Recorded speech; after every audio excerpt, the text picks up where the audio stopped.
A drink of water could save your life, or your reputation, or your relationships. In a strange but simple way, this act can help prevent people from being taken over by strong feelings. Like the middle-aged man, usually friendly and reasonable, who turns into a shouting, gesturing poster child for road rage when he simply gets cut off in traffic. Ken Sande, author of The Peacemaker, has popularized the term emotional hijacking in some of his lectures on relational wisdom, which provided the inspiration and much of the information for this talk. We'll be exploring the problem of emotional hijacking, its physiology, and what can be done to overcome it.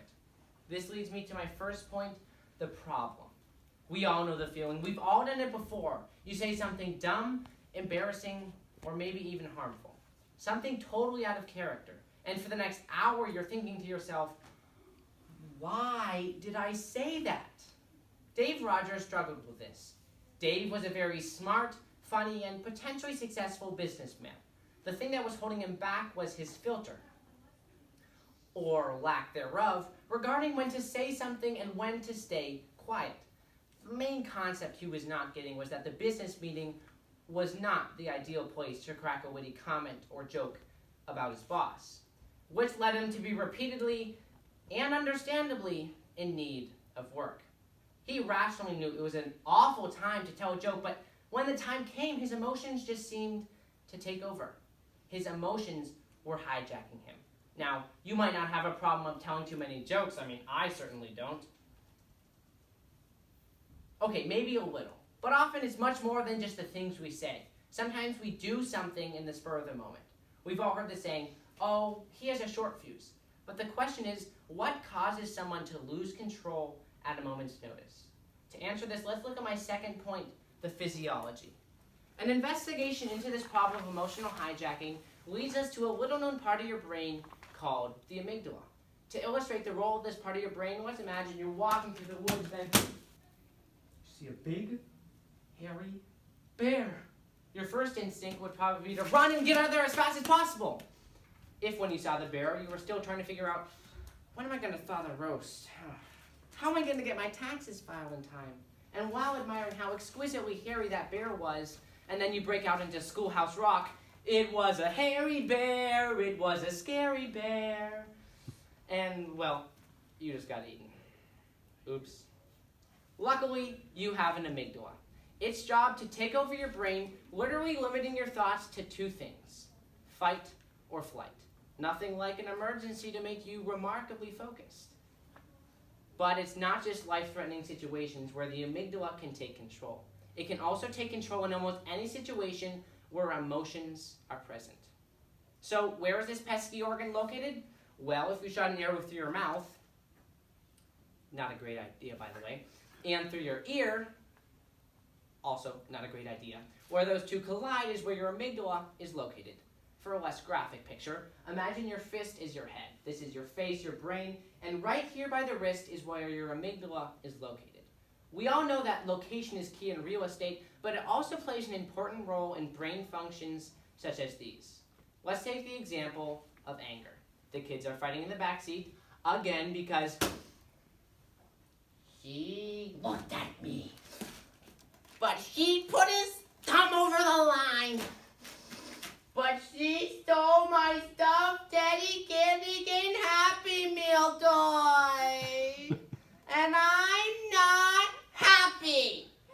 Now, I know most moms are approaching sainthood, but there was a limit. And this was it. As mom gets angrier and angrier, more and more blood starts flowing to her amygdala. And guess where it's getting that blood from? From the very bloodstream that normally flows to the rational part of her brain, as she literally starts losing the ability to think rationally. Now, I'm sure none of you have experienced this, but trust me, it ain't pretty. Emotional hijacking is also a reason why after a loss, your legal counsel will advise you not to sign a major contract or make a major life decision, because they realize your vision could be clouded by sadness. So what are we to do? Are we stuck helpless at the mercy of our physiology? Never fear, there is hope. In my third point, the power to change. The knowledge of emotional hijacking could easily just become a cop-out. That was my amygdala, not me. And this is actually something the defense can say in court. The definition of murder includes premeditation. So if a crime is committed in the heat of passion, a defendant can get off with a lesser sentence. Because our government realizes that someone who commits a crime and plans out that crime is a lot more dangerous than someone who simply lets their amygdala take control. But it does seem, according to our government, that the amygdala is a less responsible part of your brain. I kind of wish my mom would adopt that tactic. Oh, it's fine, honey. You punched your sister, but you were just really mad. I'll have to have a chat with your amygdala, though. It's always causing trouble. The ancient Hebrew writer Paul doesn't let us off this easy. He tells us in 1 Corinthians 4:13, "Be angry, yet do not sin." Anger and the amygdala are not the problem, but they can definitely help expose the problem. That is that we humans are sinful. Everyone has an amygdala. Jesus had an amygdala, and he got through life without sinning. It's there, like it or not, but what is this way of escape we are told about in 1 Corinthians? How do we help ourselves when we're on a seemingly inescapable path towards losing control? We visit the example of businessman Dave, the man who was constantly in need of work. The problem was not that his jokes were bad, because, if that kept you out of work, I'd never get a job either. His problem was he didn't know how to overcome his amygdala. All this changed when he received a simple piece of advice. When he had a hilarious idea for a killer joke, to stop. Take a drink of water and think, wow, I like this job. Wow, I want to keep this job. And that is where a drink of water could really change your life. I encourage you, next time you're angry or highly emotional, stop. The old adage of counting to 10 really does work. But even more beneficial is to pause and think, what am I feeling? Or even, why am I feeling it? The simple act of thinking kickstarts your reasoning, bypassing the amygdala to start the blood flow back to the rational part of your brain, allowing you to make a needed evaluation such as, will losing my head help this situation or make it worse?